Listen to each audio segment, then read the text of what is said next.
এক ঝড় বৃষ্টির দিনে। দাদা, গ্রামে যেসব ঘটেছে শুনেছি, ওই ফাঁকা মাঠটার বটগাছের ওখানে নাকি প্রায় দিনই লাশ দেখা যায়। সবুজ হঠাৎ হাঁটতে হাঁটতে গ্রামের এক চায়ের দোকানের সামনেই হাজির হলো। দেখলো সেখানে অনেক মানুষ একসাথে বসে আছে। কি রে সবুজ, অনেকদিন পরে তোকে দেখলাম। আরে হ্যাঁ রে ভাই, ব্যস্ততার কারণে অনেক দিন ধরে গ্রামে আসা হয় না, তাই ভাবলাম যাই গ্রামটা থেকে একটু ঘুরে আসি। তা দাদা, আজ বরঞ্চ উঠি, আমাকে যে যেতে হবে, নয়তো অনেক দেরি হয়ে যাবে। চায়ের দোকানের আড্ডা শেষ করে যার যার মতো সবাই বাড়ির দিকে রওনা হলো। বাপরে বাপ, আজকে মনে হচ্ছে আকাশটা অনেক মেঘলা।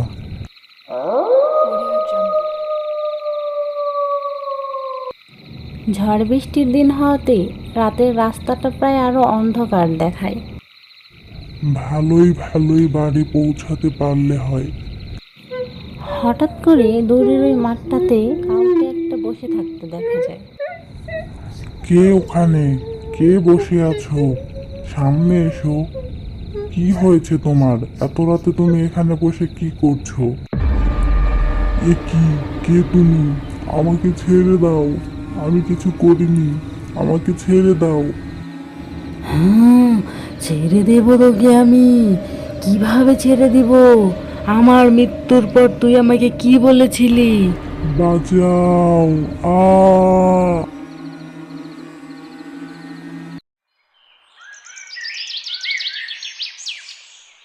পরের দিন সকালে গ্রামের লোকজন এসে দেখে হরিহরের লাশটা পড়ে আছে।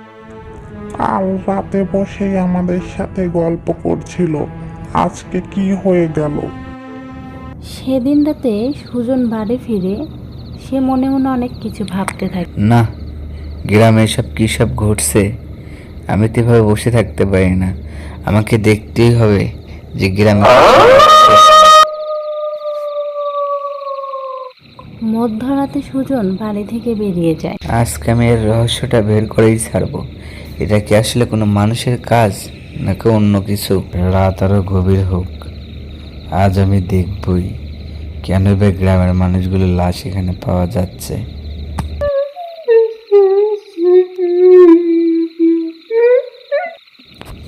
কে কে ওখানে? সামনে এসো। গ্রামে এসব কি হচ্ছে আর কেন বা এসব করছো? কি চাও তুমি, বলো। শুনবে তুই? শুনবি আমার সাথে কি হয়েছিল? আমার সাথে এই গ্রামের মানুষজন অন্যায় করেছে, আমি তার প্রতিশোধ নিব। আমার নাম মনিকা। গ্রামের ওই মাঠটার পাশেই ছিল আমার বাড়ি। একদিন রাতে খুব বৃষ্টি হয়, এই গ্রামের মাতবরের ছেলে আমার বাড়িতে আসে। আমি দরজা খোলাতে সে আমাকে ধাক্কা দিয়ে আমার ঘরে ঢোকে এবং আমার সর্বনাশ করে।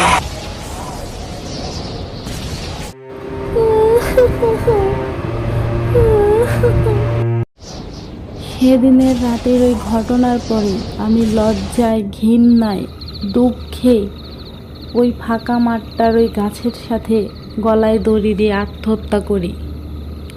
আমার মৃত্যুর পর এই গ্রামের লোকজন কেউ এগিয়ে আসেনি।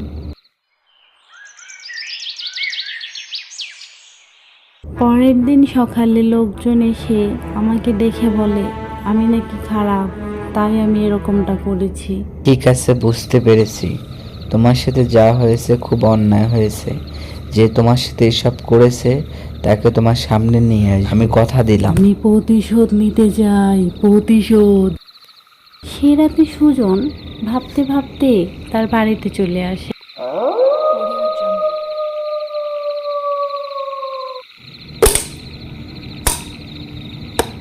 কি রে, তুই এত রাতে?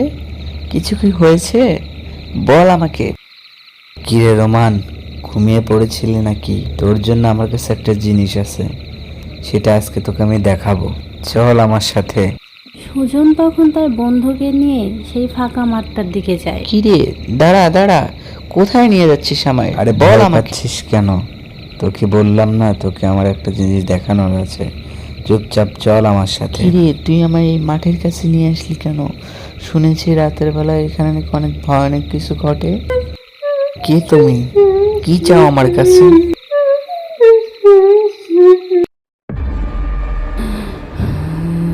কি রে, চিনতে পেরেছিস আমায়? দেখ আমি কে। আমি তোর মৃত্যু।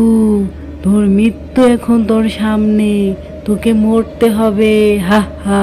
আমাকে মেরো না, আমাকে মাফ করে দাও, আমার ভুল হয়ে গেছে। আমি আর কখনো এমনটা করব না। প্লিজ আমাকে যেতে দাও। মনিকা তখন রোমানের পা ধরে টেনে নিয়ে চলে যায়। পরের দিন সকালবেলা গ্রামের সব লোকজন এসে দেখে রোমানের লাশটি সেই গাছের ডালে ঝুলছে। সেদিনের পর থেকে ওই মাঠ দিয়ে চলতে আর কারো কোনো সমস্যা হয়নি।